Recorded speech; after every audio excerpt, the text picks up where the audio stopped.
السلام عليكم ورحمه الله وبركاته. ازيكم عاملين ايه؟ يا رب تكونوا بخير.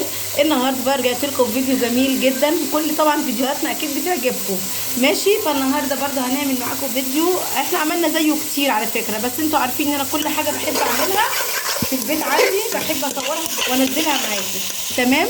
فالنهارده قلنا عايزه شويه تقليل، شويه فقلت النهارده ايه، لقيت عندي في الثلاجه شويه قوطه كده، فقلت غسلتهم ورحت عملتهم في الخلاط حوالي 4 كيلو كده. كانت طريت شويه، وانتوا عارفين ام عمرو بتحب القوطه المستويه. ماشي، بحب القوطه المستويه. خدوا بالكم القوطه المستويه ديت مش البايظه، انا ما قلتش البايظه عشان مفيش حد ايه يفتكر عني فكره كده ولا كده، لا المستويه، علشان انا مشهوره بالقوطه المستويه ماشي.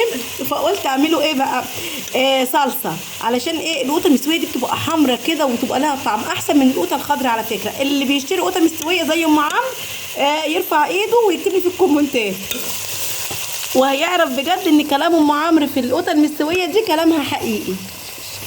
فقلت ايه بقى، فقلت لا ده انا هعملها بقى بدل ما تبوظ وارميها للفراخ، قلت لا حرام، هعمل بيها ايه، تعملي بيها ايه يا ام عمرو؟ قلت لا والله ده لازم اسبكها، اغسلها كويس قوي قوي واخرطها بالسكين واعملها في الخلاط ماشي، عشان اعملها ايه تسبيكه واشيلها في الفريزر اخزنها. مخساره يا جماعه القطط تبوظ وتترمي ماشي. فقلنا بقى نسبك بقى ايه، رحت جايبه بصلتين كبار، رحت مخرطاهم بالسكينه بقى، والسكينه كانت حاميه، رحت ماسكاهم مخرطاهم تخريطه حلوه، وجبت معلقه سمنه على معلقه زيت، وقلت احمر الايه البصله. فالبصله دي طبعا انتوا عارفينها، في محشي هتلاقيها، في ابتدى اهو تقولي معايا، في طبق كوسه، طبق قلقاس هتلاقيها مسبكه.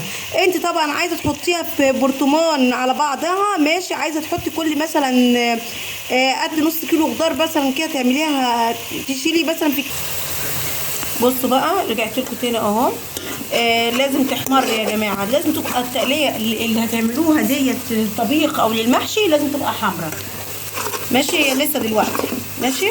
وتحبوا تسبكوها بقى وتشيلوها في الاكياس، تشيلوها في علبه الثلاجه، تشيلوها في اي حاجه، بس تشيلوها في الفريزر، منين ما تحتاجوها هتلاقوها جاهزه على الطبيخ على طول. مش لسه هتخرطي بصل وتخرطي تقليه ومش عارفه ايه وتعملي العك، لا لا، دي حاجتك هتبقى جاهزه على طول على الطبيخ، فاهمني؟ اهو انا اهو كده